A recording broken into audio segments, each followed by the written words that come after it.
Bonjour à tous, bienvenue sur ma chaîne. Aujourd'hui je vous propose ma recette de la butternut jambon reblochon. Pour les ingrédients, il va vous falloir une butternut assez grande pour 4 personnes. Ensuite on va prendre 200 g de jambon. Alors ça peut être du jambon de porc ou de volaille comme on veut. Vous pouvez aussi, si vous n'avez pas de jambon en dés, vous pouvez aussi mettre des lardons. Ensuite, il va vous falloir un gros oignon ou alors 2 petits, 250 g de reblochon ou de fromage à tartiflette. Pour moi, aujourd'hui, c'est du fromage à tartiflette, du poivre, du sel, de l'huile et un petit peu de vin blanc. Alors la recette va se dérouler en 2 étapes. Tout d'abord on va s'occuper de la butternut qu'on va faire cuire au four. Et ensuite, sur le côté cuisinière, on va faire revenir les oignons, le jambon. Et on rajoutera un peu de vin blanc.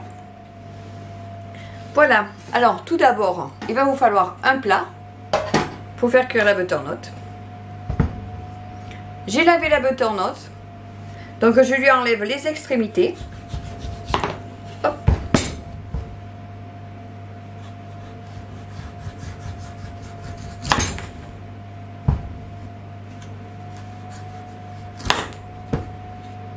Alors comme j'ai pas de force, vous voyez, je fais bouger ma courge de façon à ce que je puisse couper. Voilà. Alors on va pas l'éplucher. J'enlève les 2 extrémités, mais vous pouvez très bien ne pas les enlever si vous voulez. C'est juste que j'ai une habitude comme ça en fait. On va partager la butternut en 2. Voilà. Sans vous couper, hein. On va faire ça délicatement. Alors, je fais le bascule comme ça.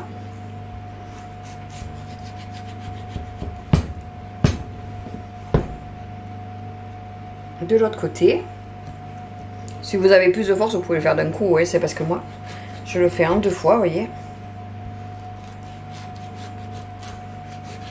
Je manque de puissance dans le poignet. Voilà. Toute belle. Ensuite, on retire les graines. Alors, si comme moi, vous avez une cuillère à pamplemousse, avec les petites dents là, vous voyez sur les côtés, ben, on peut s'en servir. Sinon, vous prenez une cuillère toute simple, hein, ça fait aussi. À ce moment-là, vous vous aidez avec le couteau, vous faites un petit tour avec le couteau, et après, avec la cuillère à soupe, vous pouvez l'enlever. Hein.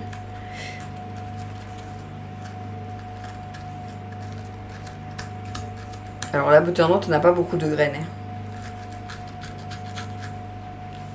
Voilà, hop, on va mettre les graines sur le côté. Voilà. Et pareil avec le deuxième morceau.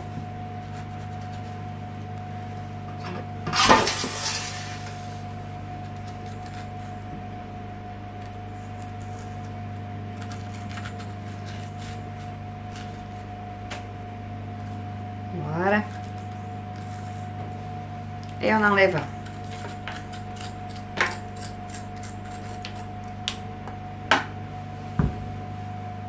Parfait. Comme ça, on va laisser là.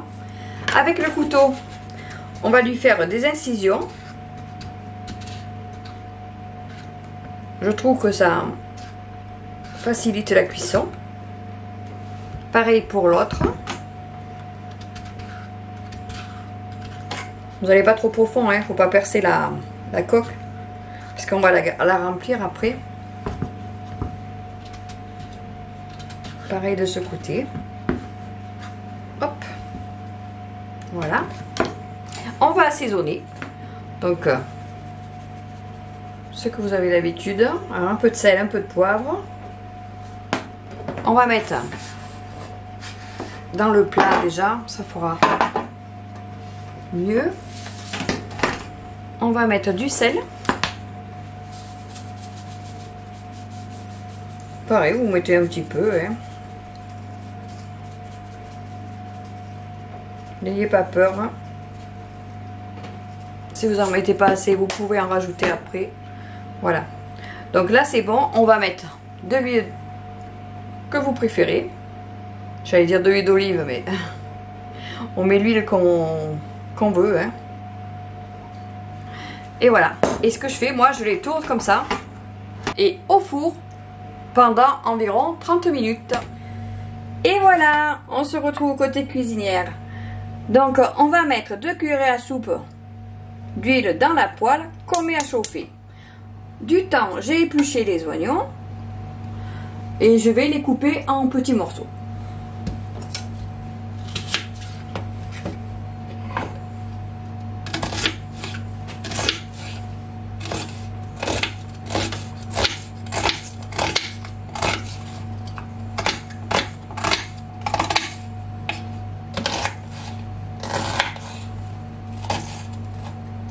Vous les faites de la dimension que vous voulez.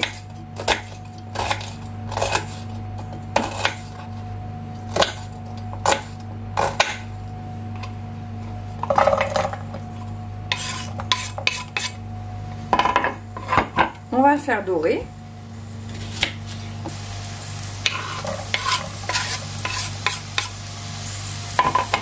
Alors pour ceux qui ne supportent pas les oignons ou qui n'aiment pas les oignons, vous pouvez mettre du poireau à la place.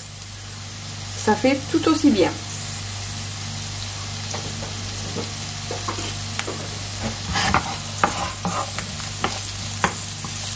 Voilà, on va laisser dorer.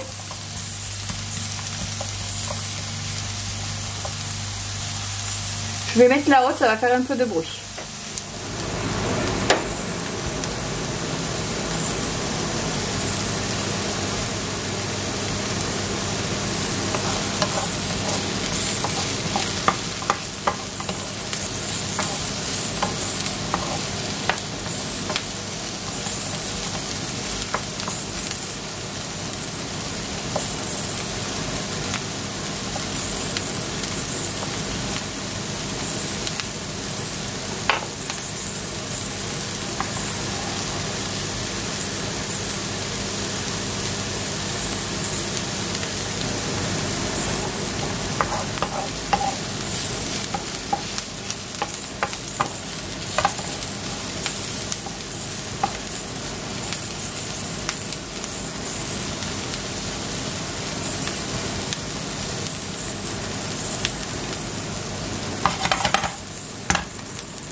Voilà, il commence à dorer. On va les laisser encore un peu.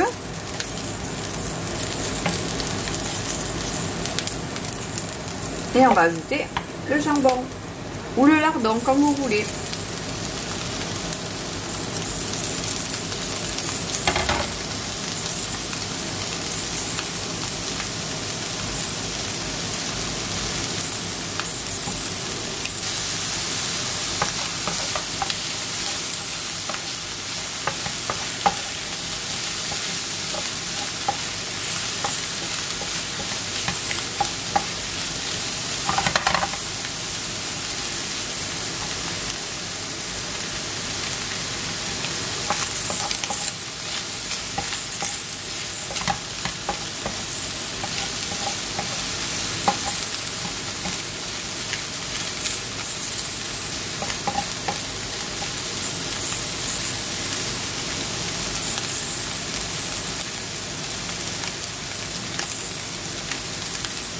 On va déglacer avec le vin blanc.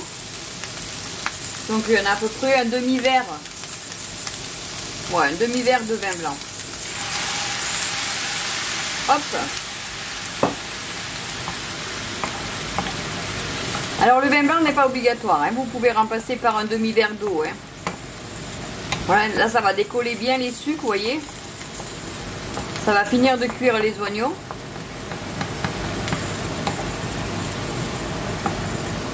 Mais le vin blanc, ça parfume en fait, un peu. Un peu comme la tartiflette en fait. Mais c'est pas obligatoire. Hein. Ne vous embêtez pas si vous n'en avez pas. Hein.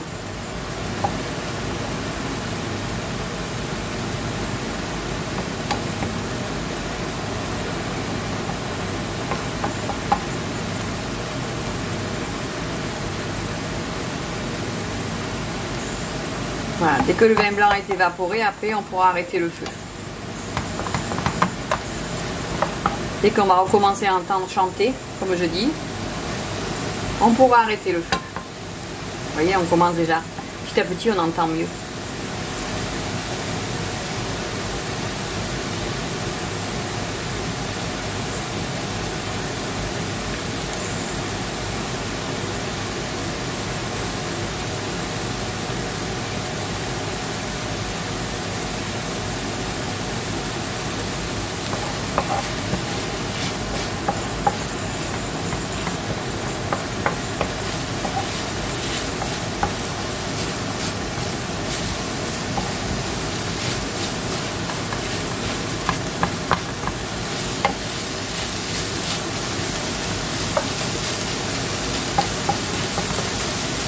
Et pour ceux qui ont des enfants et qui ne savent pas, l'alcool s'évapore hein, avec la cuisson. Donc même si vous avez des enfants, vous pouvez leur faire manger quand vous mettez du vin dans une sauce.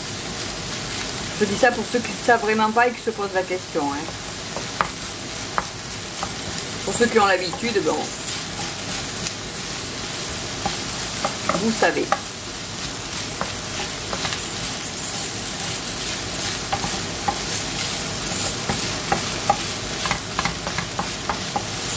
Voilà. Plus une goutte de vin blanc. On peut arrêter. Et on passe de l'autre côté. On va voir si la butternut est cuite. Voilà, on va voir si la butternut est cuite.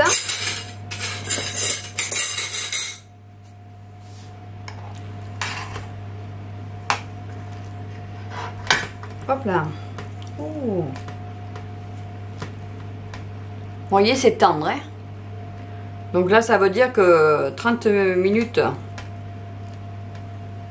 après, vous voyez, hein, si vous enfoncez bien la fourchette comme ça, c'est bon. Parce qu'elle va finir de cuire après. Hein.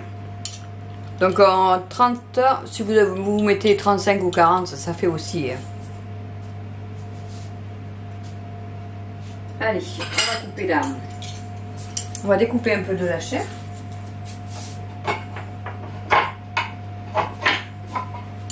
Voilà, je vais vous montrer comment je fais. Donc je vais prélever un peu de chair dans la butternut. Vous voyez, on va la creuser un peu.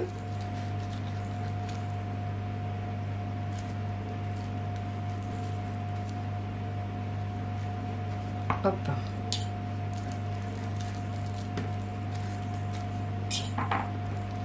Je récupère les morceaux.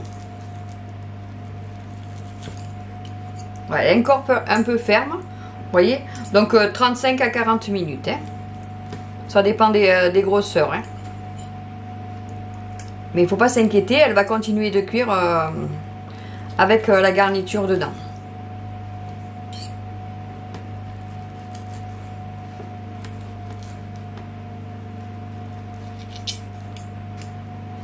Alors là, c'est des petits morceaux. On va le mettre directement.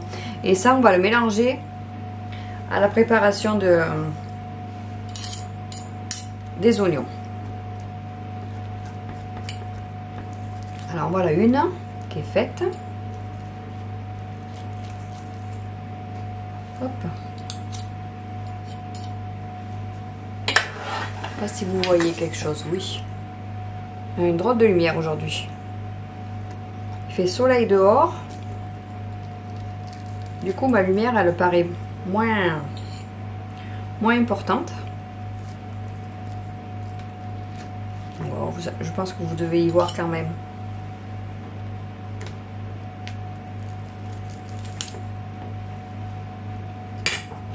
J'ai pas voulu faire avec le couteau, mais ça serait peut-être plus facile, vous voyez. Voilà. Et la chair, je vais la couper en petits morceaux. Sauf si elle est déjà petite. Là, c'est les petits bouts. On va les mettre directement dans la poêle. Et je vais les mélanger au reste. Voilà. C'était quand même plus facile avec le couteau. Ouais.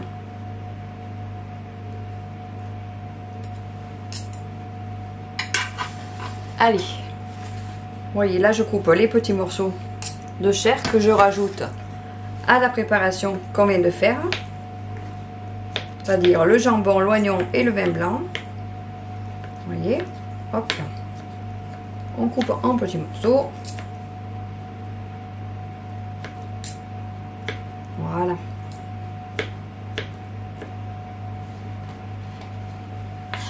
Ça va nous faire une belle farce.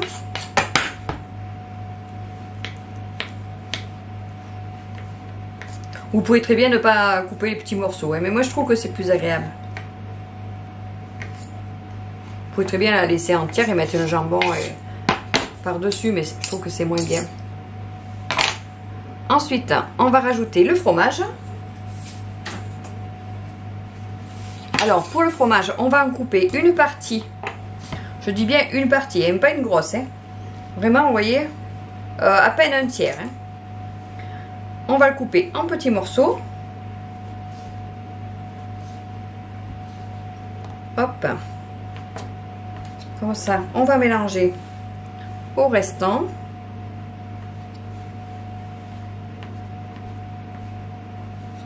Alors, je vous ai pas dit, mais on peut rajouter aussi des herbes de Provence. Hein. Si vous voulez manger avec un peu d'herbes de Provence, vous pouvez. Voilà.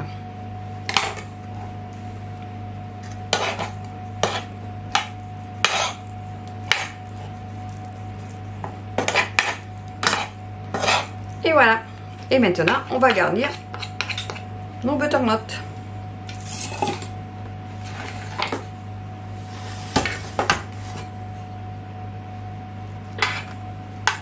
On va mettre quelques bêches.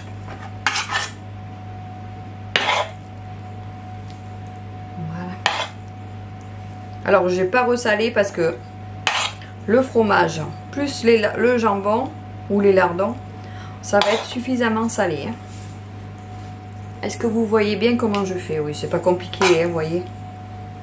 Ça prend un petit peu de temps, mais le résultat en vaut la peine. Hein. Franchement, vous allez vous régaler. Enfin, si vous faites la recette, nous on va se régaler. Excusez-moi, hein, mais nous on va bien se régaler. Je penserai à vous tous. Promis, promis, promis.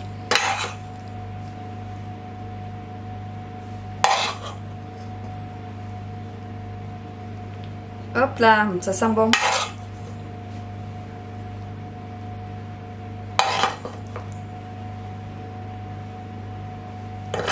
Voilà.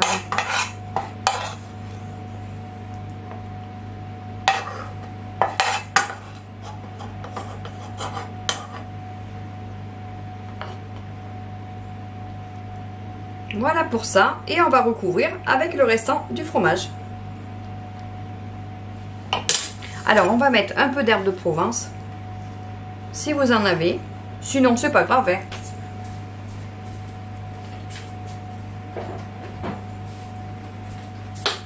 Je ne l'ai pas annoncé au début, mais c'est possible. Hein.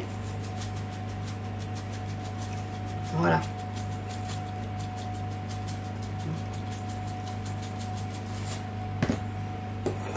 Et on va couper le fromage par-dessus.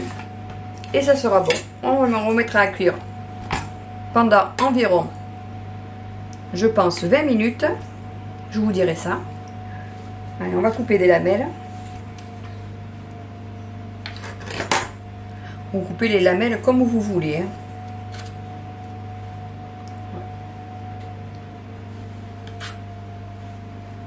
Ouais, partagez. On va les faire au fur et à mesure, comme ça au moins on fera les mêmes.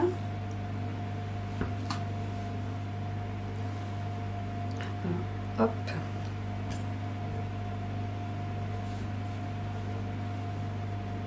Alors moi je laisse la peau là du fromage. Après c'est à vous de voir. Pour le reblochon peut-être vous pouvez l'enlever. Mais pour ceux qui ont l'habitude, ils le laissent. Hein, comme vous voulez.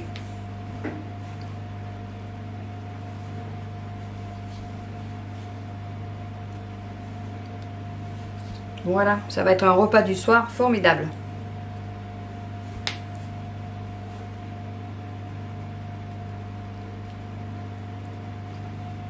Et celui-là, il en a un peu moins.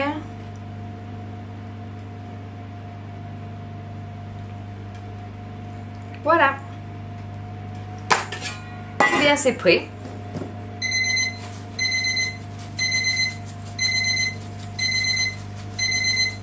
Le minuteur pour ma deuxième recette.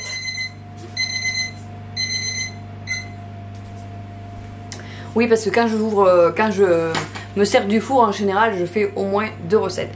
Et là, aujourd'hui, c'est 2 recettes filmées. Donc, dans le four, il y a les filets de poulet à la tomate séchée et mozzarella. Alors, on va mettre ça au four pendant 20 à 30 minutes. Mais moi, je vais certainement les laisser 30 minutes. Et je reviens vers vous pour vous montrer ce que ça donne. À tout à l'heure. Et voilà. Les butternut sont cuites.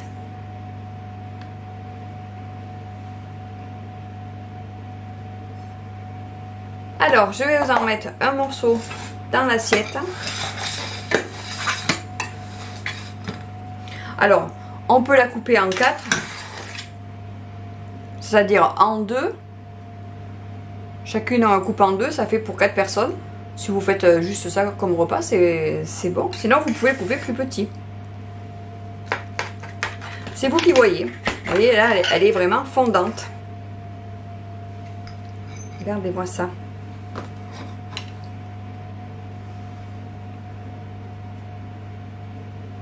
Ça sent bon, hein?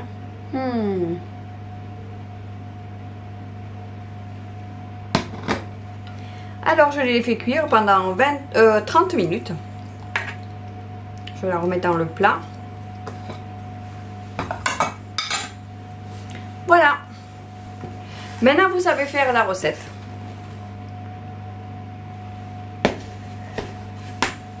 Donc, vous retrouverez les ingrédients de la recette en dessous de la vidéo. Vous avez juste à cliquer sur le plus. Ça va vous dérouler tous les ingrédients. Vous pouvez aussi activer la petite clochette qui se trouve à côté pour les notifications. Si vous avez aimé ma recette, mettez-moi un pouce levé. Partagez aussi avec vos amis, comme ça eux aussi pourront faire cette recette. Pour les nouveaux venus, j'espère que ma vidéo vous a plu. Je publie 2 recettes par semaine, le mercredi et le samedi. Merci d'avoir regardé la vidéo jusqu'au bout et à bientôt!